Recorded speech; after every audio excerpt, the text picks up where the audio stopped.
Welcome to the Time to Grow podcast. We take you behind the scenes of the rapidly growing natural products industry. Join Kyle on his journey as he chats with retail buyers, founders, entrepreneurs, investors, mentors, and so much more. This is Time to Grow. And here's your host, Kyle Marsham. Welcome back, everybody. You're on the Time to Grow podcast. We have another incredible guest. I know I say that all the time, but I've been extremely excited about interviewing this particular guest. He's accomplished quite a bit since launching his company in 2017. Please welcome Ameen Fadel, the co-founder and president of Cedar Valley. Welcome to the show, man. Yeah, thank you for having me on. I've been sorry I had to postpone this a few times. I've been looking forward to coming on as well, but schedule was kind of crazy, so I appreciate you kind of working with that. So yeah, happy to be on it. Been watching for you've had this for a little while now, right? But I think you just went to video for the past few months or so. Yeah, it was a COVID. I had a lot more time on my hands, passion project. So we started audio, and everybody else had more time on their hands, so they could come on. And then, I just said, I'm like, I got to take it on video. If I don't do it, I'm going to regret it. No, I love the video. It's way better. I know. Yeah. I seem to be watching more and more podcasts on YouTube now anyways. Yeah, exactly. I just didn't know anything about camera gear and stuff. So I contacted some friends that I know from the marketing agency. And now I have this minor camera addiction where I'm just like, ooh, I need another light. Oh, that camera's nice. Oh, that lens is nice. Yeah. So it's like, the bill just keeps going up and up. Turning They're into a problem. Man. Holy smokes. It's very expensive. Yeah. Yeah. But it's cool. Yeah, and you came pretty far. It's I'm excited for this conversation. You've been in the news quite a bit lately. A little bit, yeah. But before we get to all that exciting stuff, because I definitely want to dive into what the last, I keep saying 15 months, 12 months, but it's really the last 5 months. Yeah. Right? But you're 2017, I want to go back there, maybe 2016, 2017, you decide to start a company in the CPG space, right? You have an incredible recipe, your mom's recipe, right? And then, so how did that all transpire? Because I know when I was leaving high school or going to college, I wasn't ready to start a business by any means, right? I was going out or not in the right mindset to start a business. Take me through that. Yeah, so it technically started even in 2015. So I was 16 years old in grade 10. Just sitting at my desk, and there was an announcement for 30 students to each receive $3,000 to start their own company. And so I think the program at the time was called Student Ventures. It was funded through the government, but the high schools facilitated it. And so in 2015, I'm like, hey, I want to take advantage of this $3,000. Didn't really know what I was going to start. Went home, threw around some ideas with my mom, none of which were very good. And then it was a family friend that recommended that we bottle my mom's salad dressing recipe. And so I said, I kind of laughed at the idea at first, but then I said, there's nothing in Canada right now where you can buy Fatouche dressing in a bottle. So I was like, let's try it out and see where it goes. So the first 2 years, 2015, 2016, we were really just developing the product. I would give it to teachers. My mom was a fitness instructor, so she would give it to her clients as well, and we'd just get their feedback and kind of reformulate and try and perfect the recipe. Because my mom, she's Arab, she doesn't measure. She just throws things in a salad, and then to put it into a bottle was a unique experience that we weren't familiar with. And so we just started testing it with the teachers and her clients. And for the first 2 years, I was selling it out of my locker. Teachers would come by, hand me a $5 bill. I'd hand them a bottle of salad dressing. And then my mom would just sell it to her clients. She'd have a little display at Good Life, and they'd just buy it after their workout. And then 2017 was really when we actually started to someone was like, you need to do a farmer's market. I was like, I don't even know what a farmer's market is. And it was actually the day of my prom. I went right from prom to the farmer's market. And we set up a little booth, and it was our first day. I remember the night before we were making in our kitchen, and we were rolling the labels on. We were using a hair dryer to do all the seals. We sold 81 bottles our first day. Wow. And we were kind of blown. I mean, now it's that's not a lot. But, the first day we were kind of blown away by the response. And we said, maybe we have something here. And we just started doing more and more markets. But yeah, I mean, I was just kind of I feel like I fell into the opportunity. It wasn't I had this big idea, I'm going to create $1 billion food manufacturing brand. We're not $1 billion now, but that's the end goal now. But really, it was kind of just here's an idea, let's roll with it, see where it goes, and yeah. Well, I love that your mom was fully prepared to, go through this journey with you, right? What was that like? Was it all right, Mom, sit at the table. Yeah, well, actually, first I said, listen, I just need the recipe and I'll do the rest. And push her out right at the beginning. So I was like, okay, I just need the recipe and then I'll do the rest. Yeah. And then she came up with the recipe after 6 months. And then from there, I was like, okay, I just needed to make it for like maximum 2 years. Like, make it for me and then I'll do the rest. And 8 years later, she's running the production facility. So she's the COO. So she's been in it for a long time. And, people always give me credit for my age, like starting out at 16 years old. But when we started, my mom was, she's 60 now. So she was, 52. So, I mean, that's pretty old to start a business too, right? So, no, but she's been, the best partner that I could have asked for. And so, she's stuck around for a long time. That's amazing. So you started out with $3,000 grant from school. That's pretty cool that a school even offered that, right? Yeah, I was surprised. And it was funny because when we went through, so they give you the $3,000 and then you work with like mentors. So you meet with them every week, I think it was, throughout the summer. And then they give you like a basic course on how to start a business, how to write a business plan, register with Ontario corporations and all that other stuff. And they were like 95% of the kids just took the money and bought themselves like a 3D printer or something that they really wanted. And I was like one of the only students who actually like wanted to create a business out of it. But no, it was cool. It was a good experience. What did you learn going from maybe those early days, going from, farmer's market to like into grocery, right? Because there's a huge learning curve, knowledge transfer that you have to go through just to like get it to where it is today, or even like it was in 6 months after that, probably. Right? No, we have evolved so much since then. I guess the biggest, so in 2017 when we did our first farmers markets and we were just selling at markets, and then we got into like local delis, mom and pop stores in Windsor, and we just had the salad dressings at that point, and then people started asking for pita chips because we were actually just giving those away at the beginning, just like as a freebie, so that people can make a fattoush salad at home. And then people were like, can we buy these like in actual, bags as well and big quantities? And I was like, sure, we'll start packaging these too. And so we got packaging all done up for that. And then we started selling those into stores as well. And mom and pop stores was kind of easy. There was only a few of them. And we can easily set up a table and demo there and product would sell no problem. When we got into our first Sobeys in 2018, that's kind of when it became a lot more challenging, bigger size format store, 40,000 products, whatever they have on the shelf. And just to have one product in an aisle, it's very hard to stand out. So, we demoed there as much as we could, but we actually worked with that store manager. He was like, you guys need to come up with more products, get more shelf space, really, bring a presence to the store. And that's kind of, I guess, the biggest learning that we realized is you can't really grow a brand with one product and one product alone. And so we started to expand. We brought out 2 more salad dressings in 2018, which really helped us grow as a brand and just appeal to more people's flavor profiles, because not everyone liked the fattoush salad. And that really helped us grow. And then we kind of, did the same thing with the pita chips. The next year we said, okay, we need new flavors of the chips, just appeal to more people and just get more palates, and more people to try the products. So that was kind of like the biggest learning curve, I would say, is, we thought fattoush dressing was going to be end all be all.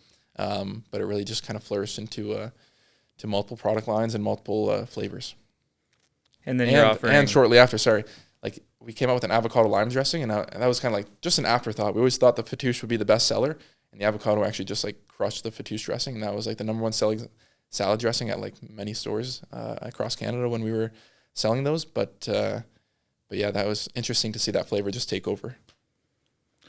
It's interesting that you launched pita chips, you had salad dressing. Now you're kind of selling into 2 categories. Yeah. Some instances it's completely different buyers. Yep. Right? Yep. Different merchandising capabilities. Yep. Obviously completely different price points. You're going up against different players. Yeah.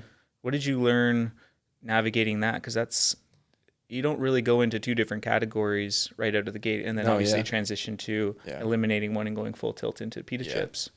It was very challenging. The dressings specifically were very, very challenging because they were refrigerated. They were in glass. There's only so much space in the refrigerated section at the stores. And so working with those managers, it was a lot longer of a process for them to be like, okay, we love the product. We have room where we can bring it in, or, we're getting rid of this brand. We're making some room. And we found that, we were starting out in the time where vegan products were becoming really popular. And so like at our biggest retailer, Sobeys, they were expanding that vegan set and taking a lot from the produce, the salad dressing set specifically. So all that shelf space was getting tighter and tighter, and we were trying to grow and get more. But yeah, managing both product lines, it took just like twice the amount of effort. We had to talk to twice the amount of people. And we had to try and find manufacturers for both. So we were trying to outsource the salad dressings. So we went and talked to 20 plus manufacturers across Canada to try and outsource that product line. And after there were so many that we went through, and we finally found one that we thought was gonna be the best for us. Launched with them. It started off great, and then things kind of took a turn, and all the quality started going downhill. So we had to move on to a new co-packer. But once we finally outsourced that product line, then we were looking for someone for the pita chips at the same time, but we couldn't find anyone to do the pita chips. So that was kind of like, and it was crazy because it's just like, it seems like such a simple product. And I guess with the salad dressings too, it seems so simple, but when you go to all these manufacturers, it's just like, why can't you get it right and make it like how we're making it at home? And so we couldn't find anyone for the chips, and we decided, you know what, we went all the way to like Vancouver and Wisconsin and I think maybe Vegas. I think there was a person in Vegas that we talked to. But you couldn't find anyone, so we're like, we're just going to take a risk and open up our own facility, and it was 5,000 square feet. We signed the lease in July of 2020. Terrible time to sign a lease, but we felt like we had a good product, and we walk into this building, and we had like 5 boxes in that 5,000 square foot facility, and we're like, what are we going to do with all this room?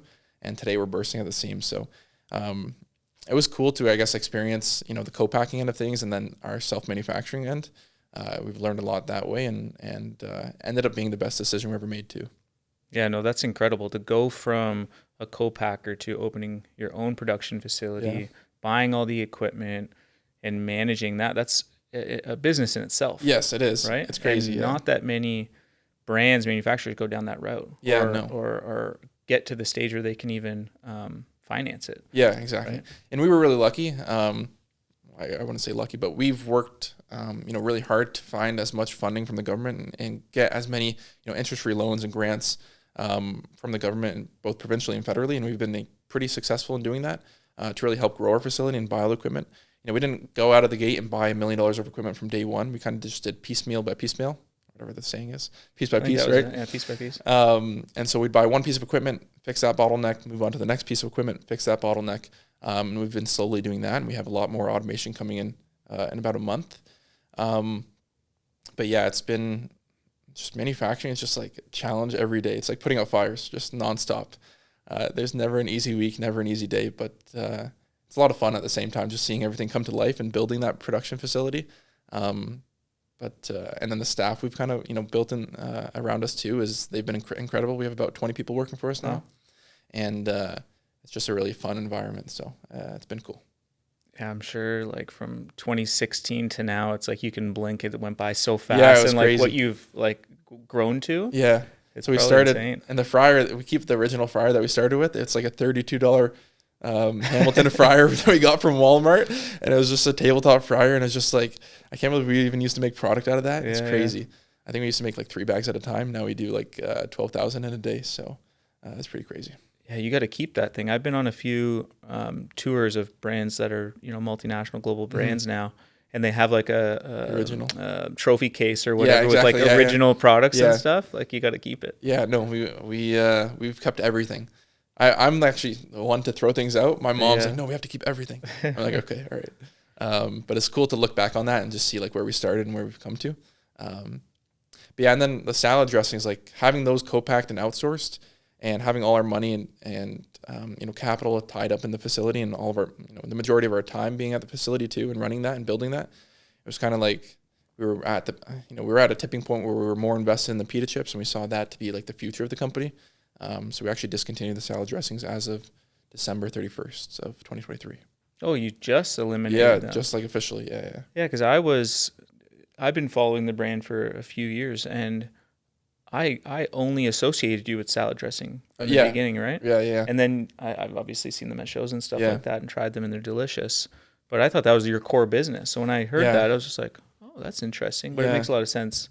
You were still co-packing those. You weren't going to bring those. Yeah, we weren't going to bring those in-house. Yeah. So, and because when we started doing that too, we use olive oil in all of our salad dressings. That was a big thing for the brand, is never use any seed oils. So only coconut oil in the pita chips, olive oil in the salad dressings. And when we started, olive oil was $4 a kg. Yeah, now it's like 12 or something stupid like that. So we were losing a lot of money in the dressings, and a lot of the big players had PVAs that we couldn't get around, and so we couldn't get increased distribution. Co-packing nightmares left and right, just quality issues. it was just something that we just didn't want to deal with anymore. But it was very hard to come to that realization. Like when the pita chips started taking off, it was like, you know, the fattoush dressing and the salad dressings, that was like my baby. Like that was my first kid. So it's just like, I want to, you know, I just want to see these succeed so bad. And then when the pita chips just started growing like exponentially, it was just like, okay, you know, it's time to really just cut it loose and let go. And so we made that decision beginning of 2023, and that we're going to take one more year, and after that year, it's going to be gone. And once we made that decision, it was just like every day, it was just like, I can't wait to get rid of the salad dressings. They're just a headache. We were so excited for that December 31st to come. But at that same day, it was like a sad day too, to really let it go. But the pita chips are just so much easier to sell, merchandise, ship, store. We make more money off them, and just a much higher sell through too. So you eat a whole bag in one sitting versus salad dressing you can keep in your fridge for 4 or 5 months, right? I'm sure the bags are a little bit cheaper than the glass bottles. Yes, much cheaper. Yeah, and it was interesting. You brought up the olive oil, right? It's almost like every single brand out there. I think there's one brand I was speaking with him the other day. He's launching salad dressings with olive oil, but they've all resorted to seed oil just because of the price. It's crazy, right? Yeah, and that's one thing that we would never sacrifice on. So I'd rather discontinue the line than switch to seed oil. Yeah, I love that. Yeah, but it's not gone forever, just for now. So we'll see what happens. Yeah, I like that. Yeah. You mentioned PVAs and navigating the CPG world. What did you expect some of these things, the cost of doing business, what it requires to get on shelf, right? Because I think it was the biggest eye opener for me. I grew up in the industry and I still didn't realize how much control these big players have, these tier 1 companies have, the cost to get on that shelf, right? Was that an eye opener for you when you started? It was, yeah. And it's funny when I tell my friends about who aren't in the industry and don't know anything, when I tell them about all the program rates that all the retailers take and all the fees that we pay and the distributor clawbacks and all the PVAs that all these big guys have, they're like, it sounds like it's just like a mafia, like it's a criminal industry. The brand pays for everything, and we get hit with if something gets broken in a warehouse or something gets dropped on the grocery store floor, it's like it comes back to me, and I'm paying for everyone's mistakes just because it's my product at the end of the day, and it's just like. It's crazy to navigate that and figure out a way that you can still be profitable, because most brands in the space, they're not profitable. And for us, it was like, for me, I don't want to run a business if it's not profitable. What's the point? And I don't need, I'm not one to say okay, let's raise millions and millions of dollars and just lose millions of dollars every year until we can, hopefully eventually sell out. Yeah. I think people are starting to realize that's not, that's kind of that can't really be the norm. So for us, it's like, if we're not making money, there's no point in doing it. So how can we really, build a good pricing structure or really work with these retailers to figure out the best way to actually be profitable and account for all these charges as we go. So that's something that we really keep a close eye on. And there's a lot of chargebacks we get too that it's hard to verify all those because they come just on a massive bill, and it's like you have to go line item by line item. It's like it's a very tough and long process to actually verify that all those are actually what they say they are or they're approved by the brand. So there's some that we have to fight to get back to. So that's very important. Yeah, we have a whole team that's just in production management. Yeah, it's crazy. It's insane. Most of them are justified. Yes. But some of them are just like, what the heck was that for? Yeah, I got one. Right? I got double charged on a freight fee. It was like $4,000, extra. And if you didn't look at that. And if I didn't look at it. That's just loss. Yeah, exactly. Yeah. And there's a lot of brands that just they just accept that, or they don't take the time to really go and it can that. It can get so out of control so fast if you're not analyzing that on a regular basis. Yeah. And it's just like I always tell people, food is the most fun industry to be in. I feel because it's so it's such a big community. Because my products and a cookie or a chocolate bar company, we don't compete, but we share all the same challenges. So I love the community aspect of CPG, but at the same time, it's the margins are so thin, the retailers are so tough to work with. It's a tough industry to actually be profitable and grow. But if you can manage it and do it right, then it's a lot of fun. Yeah, I wonder if the retailers and the brands and everybody just shared a little bit more about that process, consumers would be a little bit more understanding of why things cost so much on shelf. Yeah. Right? Because we don't. They're in the dark for the most part. They're like, $7.99, that's outrageous. It was $2, whatever. Exactly, yeah. I think if there's a little bit more transparency from that perspective, it would probably help everybody. Oh, big time. Because the prices are going crazy. Yeah, and I feel like we've done a good job. I don't want to speak too much on my price. But you know, we've done a good job where like we used to be a very premium price product, but we've kind of gotten things to, I guess, as inflation kind of goes up, like our competitors are you know, higher price than we are now, and we have a much more premium product. Yeah, that gap shrinks. Yeah. A little bit too, and I'm sure you have some economics with your own production facility and you know, to reduce your retailer or whatever, right? And I always recommend, I mean, I guess it depends on the product line, but you know, when people starting out ask me what should they do, should they co-pack or make their, you know, build their own facility? It's a tough one. It's a tough one to answer, but I always love manufacturing now. It's like you save that extra 15%. It takes longer to build up your margin, but once you get to that point, you're going to be saving so much more money. You're going to have so much control over the product. You're going to have speed to market in terms of, you know, research and development. You don't have to wait for line time, and you can produce at your, you know, at your own pace. I'm sure it's really good for innovation. Yes. Yeah. So we're actually working on some new stuff right now. And doing it all in-house is so much easier. Like we can, you know, from start to launch, we can do it within a couple months versus with the co-packer, you know, it takes like 6-7 months. Yeah. So what's it like working with your mom? I love it. So me and her were like very like-minded. Because she's your first boss. She's my, yeah, right? she is my mom. That's funny. She goes, she always tells me at the end of the day, I'm still mom. I'm like, yeah, I know. But yeah, she, no, like we're like super like-minded and you know, we both have our distinct roles. So we don't step on each other's toes. So we get along really well. There's, you know, times of frustration. I get pretty impatient. She likes to talk a lot and I'm just like, get to the answer, please. But no, we have a great working relationship. We always ask each other every few months, like, is there any problems between us? Do we need to sort anything out?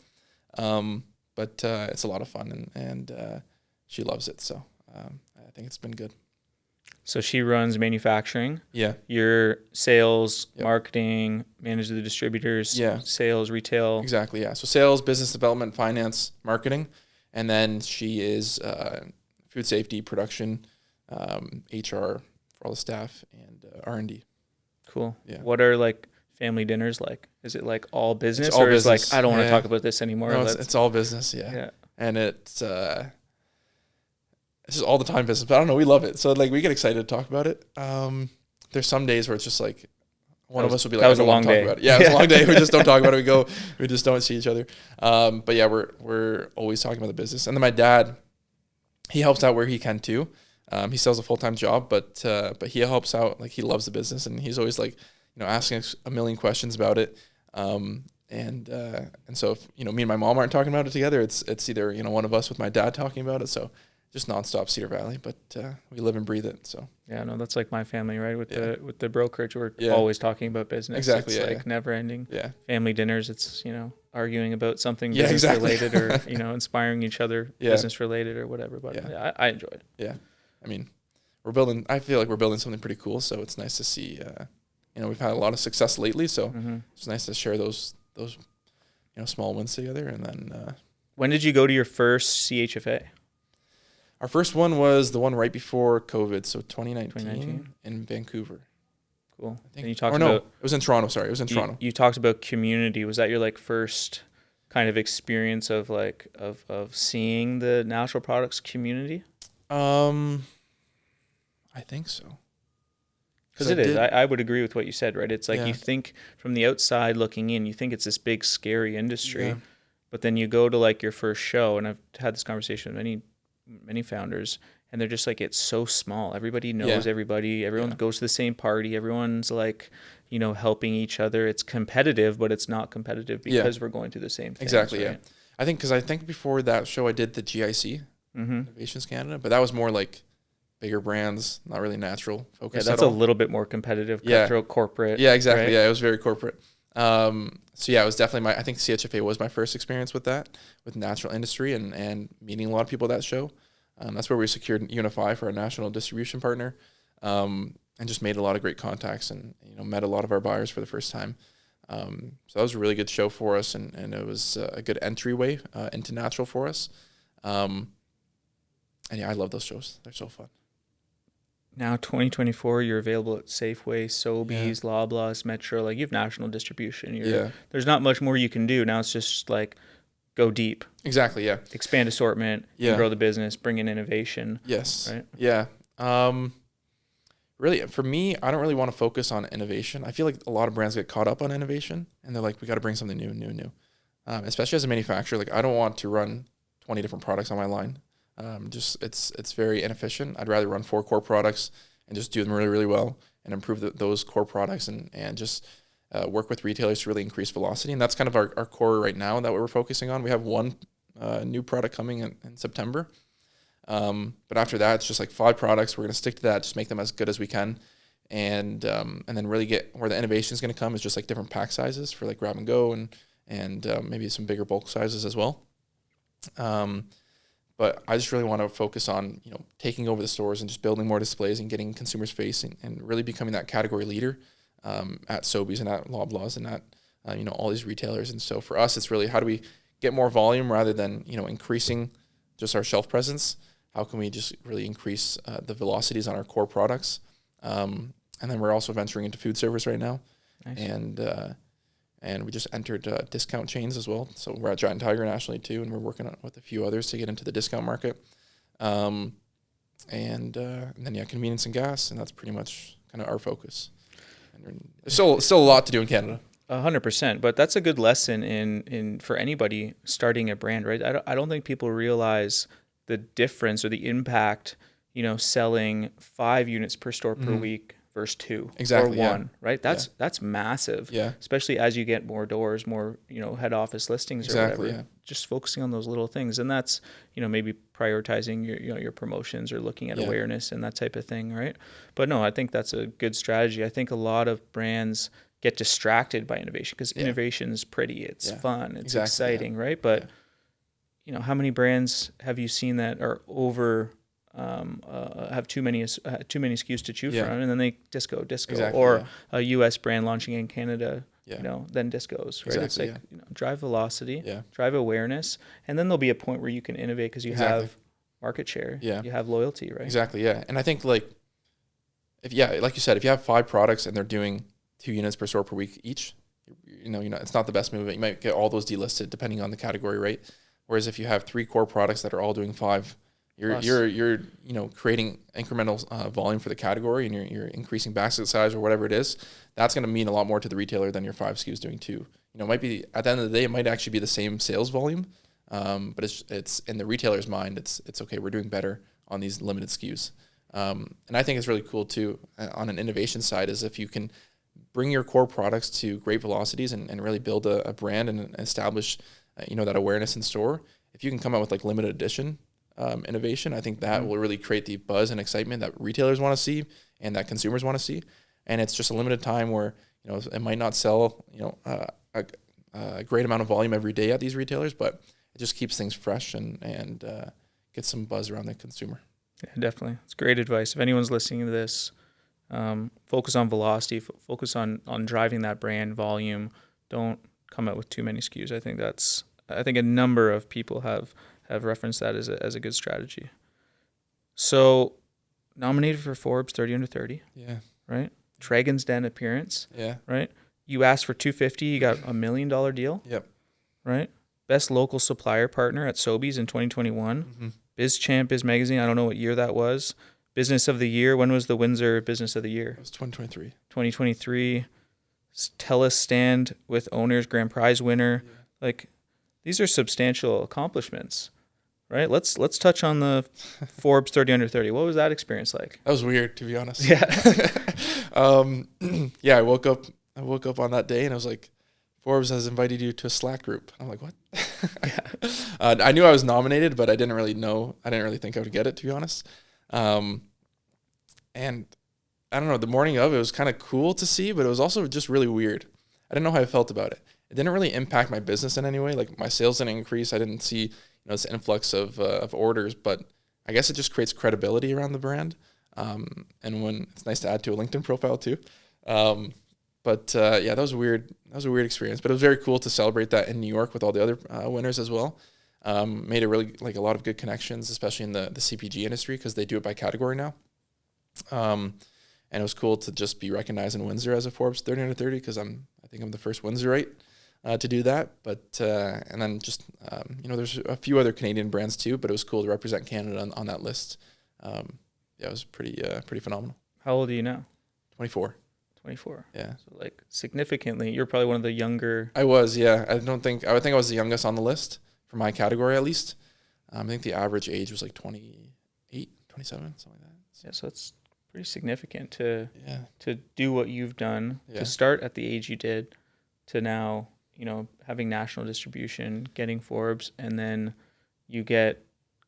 How did the whole Dragons Den thing? Because I know you can go on what's it called? You try out basically. Yeah. Right, and then you got picked. What was that whole process? Yeah. like? So actually, it was funny too because I applied in 2022, and that was like the beginning of 2022, and that's when we were mainly dressing focused. Mm-hmm. And so we were pitching all salad dressings, and the pita chips were like, oh, we do pita chips also. And they're like, okay, cool. We didn't get selected. And then this year, or last year, sorry, in 2023. So you already applied, did the tryout, Yeah, so I didn't get accepted. Yeah, exactly. And then didn't get a call back or anything. And then in 2023, in February, we applied again. And this time we were like, we're a pita chip business. We didn't even mention the salad dressings. And so, had a really great call with the producers, like the mock interview. And it was funny. They actually tried our products. Like, they didn't know they've tried our products, but they did. They realized at the end of it. And so maybe that was our Dragons or the producers. The producers, yeah. And so they're like, okay, amazing. We'll let you guys know if we're gonna bring you on to film. And then end of April, they're like, hey, we want to bring you down to CBC building and on May 1st and film with the Dragons. And we're just all pumped up like it was crazy in there. And so we actually brought out Lebanese dancers too. So we want to bring our heritage into the den, and heritage is a big part of the brand. Yeah. And so we brought Lebanese Debki dancers to the show, and they let us out. And so really off the hop, it was just great energy in the den, and they honestly don't prepare you for anything. Like, you get to the building, and they're like, okay, just wait for your time to be called, and we'll mic you up and throw you in there. And nothing scripted whatsoever. Jeez. Yeah, it was crazy. I was expecting a little bit more Your direction. Your heart's starting to race. Yeah. And so I was sweating, and the hardest part was really just nailing down that elevator pitch right off the hop. Did you practice a lot leading up? Oh, we practiced so much. So my dad was, he was being the dragon, and my mom and I would pitch to him, and we'd practice all our numbers. And one thing too is like, we were talking to investors leading up to that, and I do most of the talking when it comes to talking with investors. But on the show, we wanted it to be like, a tag team where, we both of us know the numbers very, very well. And so I think we did a good job at both of us taking, on all those questions and trying to answer them equally. Because usually I kind of take on most of the talking in those situations. But so we both had to practice a lot of our numbers and a lot of the business and pitch to my dad. And he was the perfect person to grill us left and right. And so it was amazing. And then Jor Balshine from Soul Cuisine too. So he's been helping us out a little bit, and pitched to him as well, and nice. Got all of his advice and help. And so, I was just super nervous until we got to that point, and we were standing in front of them. And they're like 10 feet away, and it's just everything's so shiny and they look so good.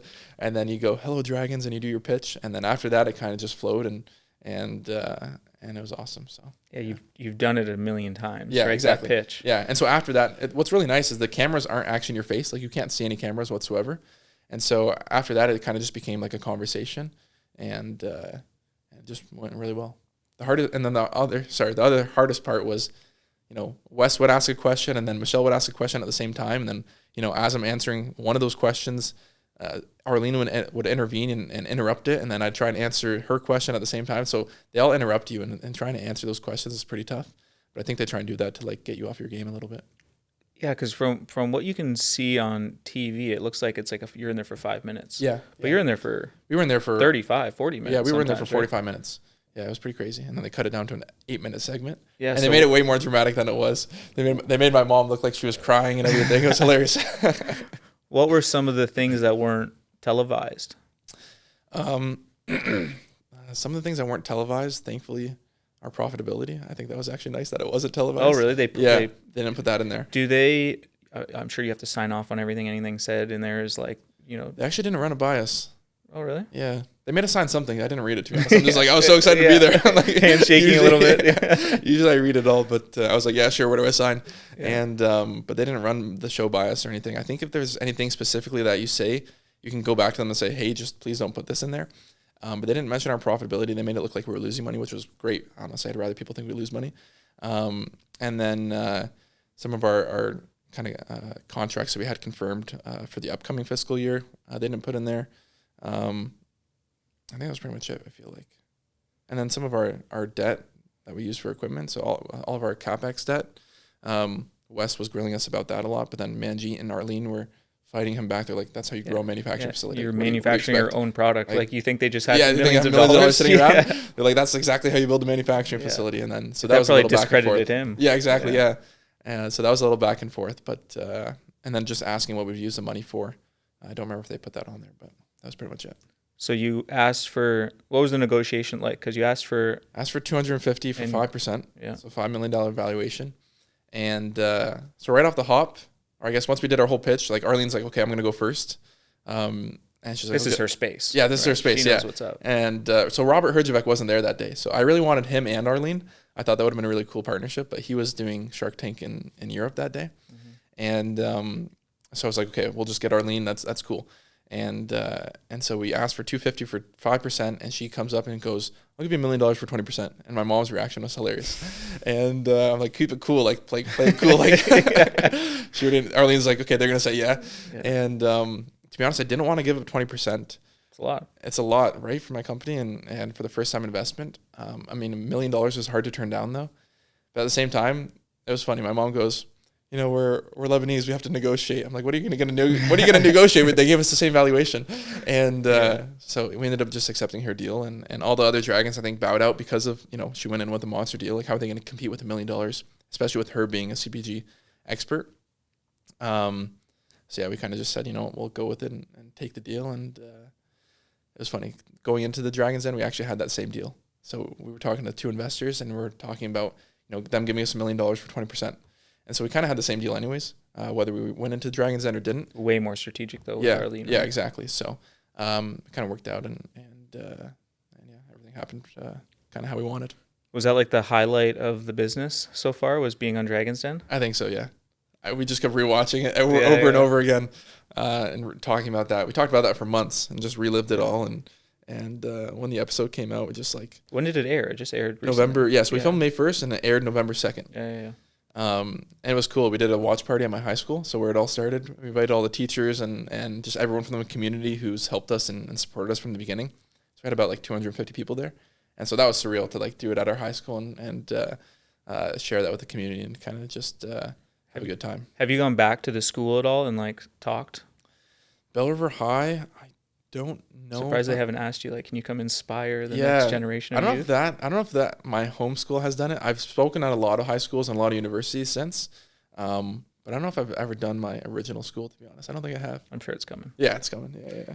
What does the post Dragon's Den look like? The due diligence, actually getting the deal signed, because obviously you don't, just get wired $1 million, the next day of the show, right? There's quite a bit of due diligence, and what is that whole process like? So we filmed May 1st, and they film all of May, so they're going through, the dragons are on the set all day long. So we didn't hear it from Arlene's team until maybe end of June, beginning of July. Yeah, so we were just waiting to hear from them. And you don't sign anything. Like, once you get the deal, you don't sign anything on that day. You kind of just leave, and they say, our people are going to contact you. Does she sign something on that day or within a couple of weeks, like a letter of intent or anything like that? Nothing. So it's just like you took her word for it. Yeah, so you just take her word for it, and then you wait and hear from them. The producer's like, her team's going to contact you, don't worry. Yeah. And so we're just waiting. I was on my computer like all day long, every day, 24 hours, just waiting for that email to come in. But yeah, end of June, beginning of July, I think we first connected, and they're like, invite us by the office. So we went to their office in Toronto to meet with them and just see if, like, personality wise we're a good match for them, and see if our plans. It's easy to say we're going to do $5 million, $10 million, $20 million next year, but they want to see like an actual plan, like how are you going to get there, like what's like how are you reasonably going to get there. Are you going to do it just by increasing distribution, or are you going to try and do it by actually gaining velocities at your current retail partners? So you sharing a lot of forecasting, like a lot of finance modeling and stuff like that to show. So I guess the first part actually was they wanted to understand just like the broad strategy and the future goals for the company. And then from there, they wanted to look at all the financial history to make sure we weren't lying about our numbers when we were on the den, and make sure that what they're actually giving us, that valuation actually makes sense based on our history. So once we did that, then we had to look at that 5-year comprehensive plan. It was like the spreadsheet, like I got lost in it. It's crazy. My CFO built it, and she did an amazing job. Did they share, here's all the stuff we want to review? Yeah. And then you guys had time to and then we really built build it. it Yeah. out? So I think I finished that. And this was like, we also just launched at a bunch of different new stores, and there was so much going on.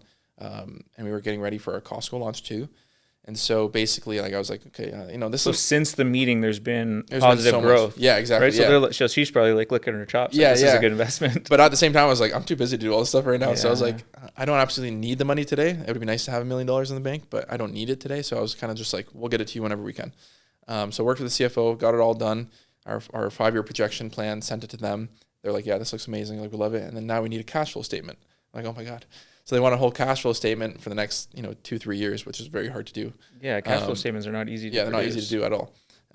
And so they want to see, okay, do you actually need, $1 million today? And are you going to need another $1 million or $2 million in 12 months? Or, can we just invest $2 million today? Or what is that magic number that we can invest right now? So they were looking at what's the opportunity? What do you need to get to the next level or to get an exit or something like that? And they were willing to give more. Exactly, yeah. And so, honestly, after that, I was just kind of like, I don't have time for this. And I kind of just, as we were going through negotiations, I was like, I don't know if I want investors, especially VCs. If I was to get an investor, I think I would just want like just a really wealthy person who can give me $1 million and not think twice about it. And if we lose it, obviously it hurts them, but they're not gonna be like they're not gonna go crazy and ask for that money back every single day. So really, like, as we were kind of going through these conversations, and we weren't just talking to Arlene at that time too, we were talking still to the other investors. And it was just like, we just felt like, we had money in the bank. We have all these concerts coming up. Costco's on launch, and in 6 months, my value is going to be double the amount it is right now. So let's just go through it and get to that point and see if we can make it. And now today, we don't need investment. We've kind of figured out how to do it on our own. And we've gotten some more support from the government, which is nice. And now we just want to keep it 100% family owned. And we haven't officially turned down the deal with Arlene's team, but we just haven't had any communication with them recently. And some of the other investors we just kind of turned down and just didn't work out. It's like a mic drop moment. It's like, you know what? Yeah. We're in a good place, right? 20%'s a lot. It's a lot, yeah. Right. And then on the other side of it, right, you're now responsible to that VC, to that money. And there's a lot of red tape. Right? With that $1 million, there's a lot of red tape. They have to like prove. the financing and all the due diligence, you're probably going to have to do that every quarter. Yeah. Right. And report back to her. Yeah. Like, that's an expense in itself. Yeah. Right. And it's just like, do I want that headache of needing to make investors happy? Right now, you're just like responsible to your family. Yeah, exactly. And, like, things are fun. And it's like, I don't want that added stress. I don't need that added stress. If I can go without it, why not? I mean, I think people nowadays, they think raising money is so cool. And I agree, it is cool. But like, if you can do it without, it's cool to say you did it. When you get into the nitty gritty of it, you're going to lose sleep on it. It's going to put a lot of pressure on you. Yeah. Right. Yeah. And I mean, I think from an operational standpoint, it's great to have that, due diligence done and all those reports done. But I mean, just answering to investors and just, we've worked so hard and put so much sweat equity into this company to really just, give part of it away and answer to these people who, are just looking for an exit in 5 years. I just felt like it just wasn't the right time for us. At least we just don't want to deal with it right now. And if we can do it on our own, let's do it on our own. If we can build a profitable company to have the cash flow that we need, we're self-manufacturing.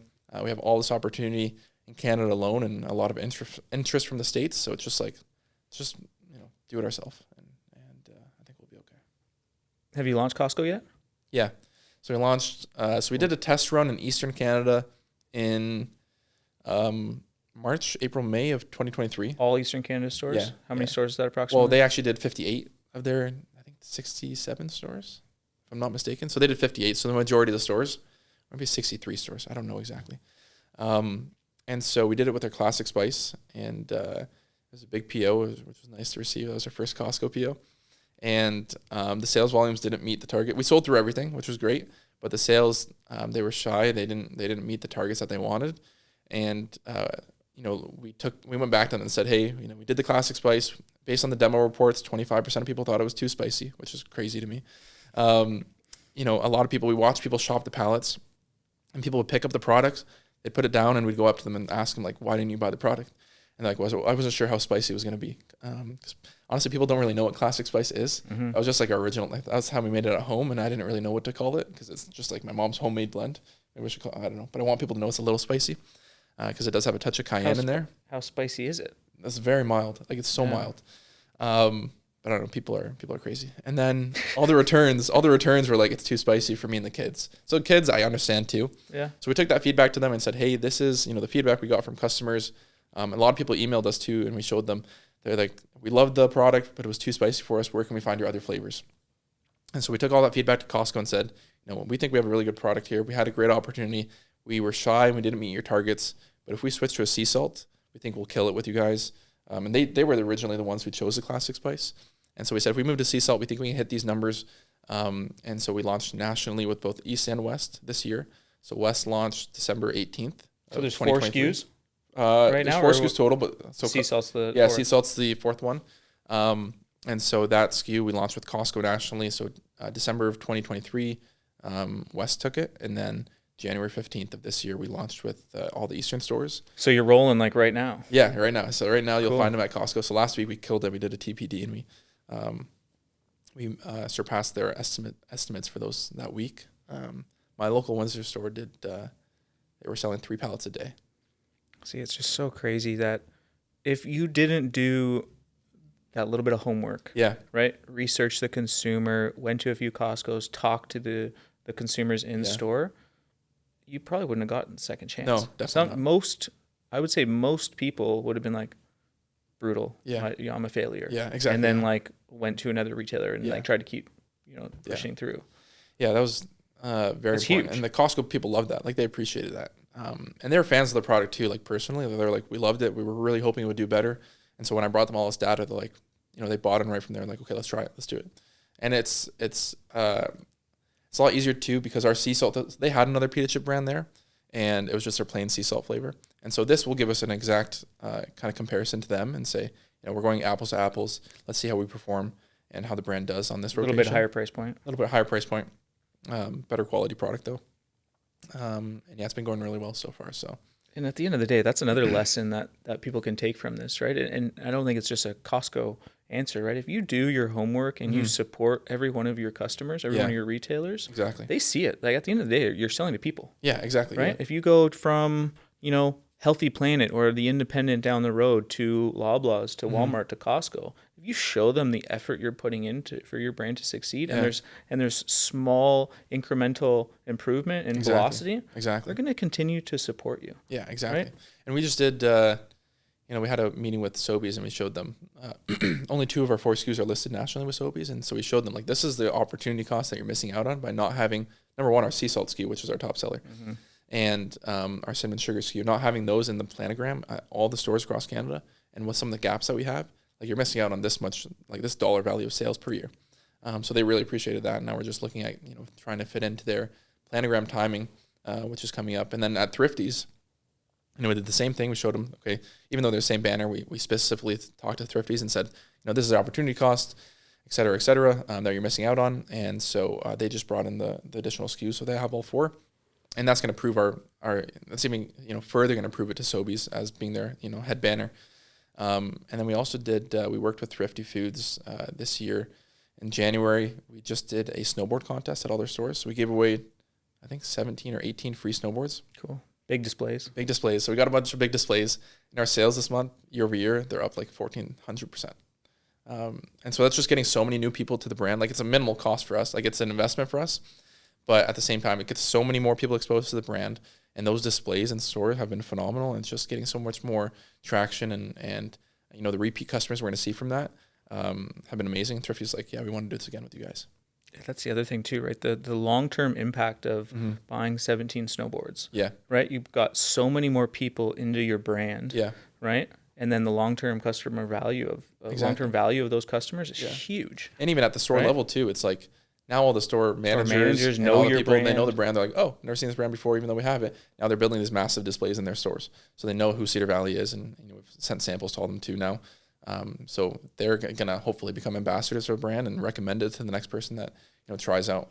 The tough part is you're gonna have to get creative every year and cycle I know, those that's to the keep up with your number, Yeah, I right? know, So they're that's gonna be the like, thing. oh, you're down this year. Yeah, that's the only thing actually. Yeah, Yeah, you only bought 15 snowboards. I didn't think that far. No, that's a good problem to have, right? You're gonna have more and more people supporting your brand, so it's good. Exactly. Yeah. We're gonna wrap up soon, Cool. but what does a day in the life look like? Day in life. I'm not an early riser, so I usually wake up around 8:30. Get into work by like 10 o'clock. Nice. And then usually it's emails right away. Tackle my emails. Get interrupted because I run a manufacturing facility, so I get interrupted left and right. It's a lot of sales meetings daily with my sales team and my retailers. A lot of bookkeeping. I still do bookkeeping. Really? Yeah, it's too much, but I still do it. I enjoy it. ARAP, I'll do that. And then really just, I'm continuously, we're building a new facility too, so we're moving about 2.5 times a facility. So I'm continuously working with all the contractors right now to manage that build out. And how many square feet's that one? 12,000. Yeah. Wow. Yeah. So super excited about that. So I'm working with all the equipment suppliers to get all the equipment in on time. Managing trade shows that were up and coming. And then my job really is to look at the future too. So I'm working on the next Costco commitment, the next we're launching with Superstore in about 2 weeks. So it's working on all those new launches that we have for this year and into next. Really just building out that long-term plan and vision. So that's kind of a daily thing. I guess that's a day in life. And then I go home around right now probably with Costco. I was working like 14-hour days. Me and my mom. It was crazy. But leave the facility around like 8 or 9. Yeah. I feel like go home. How far is the facility from your house? 10 minutes. So Beautiful. it's nice. Yeah. That's amazing. But that's pretty much a day in life. And then, yeah. That's another thing that's funny about our industry. And most industries are like this, but, you're thinking about December in friggin' like May. Yeah, exactly. Yeah. So it's so funny. And it's like I have this new piece of equipment that's coming in that's going to, take our capacity and allow us to grow by 5 times. So it's like I need to fill that capacity now. I don't want to be running 2 days a week. I want to run all 5. So I'm always continuously looking at the future and our plans in the US and all that stuff for when we want to get there. But few big trade shows coming up, right? There's Expo West in California. Do you go to that, walk around just to get a pulse of what's happening in the industry in the US? I walked the East show in Philly for the first time this past year. It wasn't that good. And then I realized, and then after I did that show, everyone's like, don't go to that one. West is where it's at. The hub. So I'm going to try and go to West this year, just walk it. But in Canada, we only do the Canadian shows right now, so CHFA. Do you still do GIC? No, we haven't done that. So that's what's crazy. Expo, everyone's like ramping up for Expo. Yeah. And then like 2 weeks later, you got to be in Vancouver. Yeah, that's the thing. So it's just they're all too rushed. close together. Yeah. It's a lot. And then with like the Unify Innovation tabletop shows too. June. Like everyone asks us for all these shows, and it's like you can only do so many. Like they're expensive to do, and I mean, how many times can you bug the same retailers, right? So, really just Canada shows, and then we probably won't go to the States probably for, I would say 2-3 years. I would say, realistically, it's just there's so much to do in Canada still. We can grow so much here, and there's a lot of white space. And if I go into the States, I'm gonna need twice the amount of resources, and I'm gonna need so much money, just to manage it properly, and it's just a lot. So, we'll see. Yeah, it's exciting. Last question. Yeah, ask everybody. What advice would you give to aspiring entrepreneur? The advice I always give to aspiring entrepreneurs is, number one, network and ask as many people that you can, ask as many questions as you can. For me, I kind of utilized my age, but I also wasn't shy. I was pretty confident, and I had no fear in going to ask people for advice and questions, and I wanted to learn from their experiences. So I would always say, network as much as you can, build those relationships. It's very key to getting ahead and accelerating your growth in any industry, because you can avoid a lot of those mistakes that people made in their careers.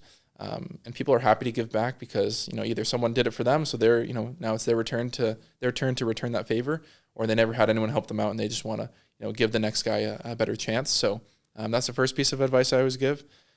Second piece is I guess the answer is always a no if you don't ask. So I always ask and anyone for anything that I need, and that's the one piece of advice too that I'd give. Yeah, what's the Michael Jordan quote? You miss 100% of the shots you never take. Yeah, exactly. Right? Yeah. But yeah, so I'm always one to ask, and if they say no, they say no. But if you don't ask, you're never gonna get that answer. Exactly. really appreciate you coming on. I've been looking forward to this one for a Yeah. while, especially with all the stuff going on in your business. It was a good conversation. Thank I you, really man. appreciate it. Yeah. If you're going to Costco, buy some Cedar Valley Pita chips. You know, drive those velocities up. You're not going to be disappointed. They taste friggin' delicious. And thanks again. Really appreciate those. Yeah, thanks for having me on. I appreciate it. Yeah, cheers.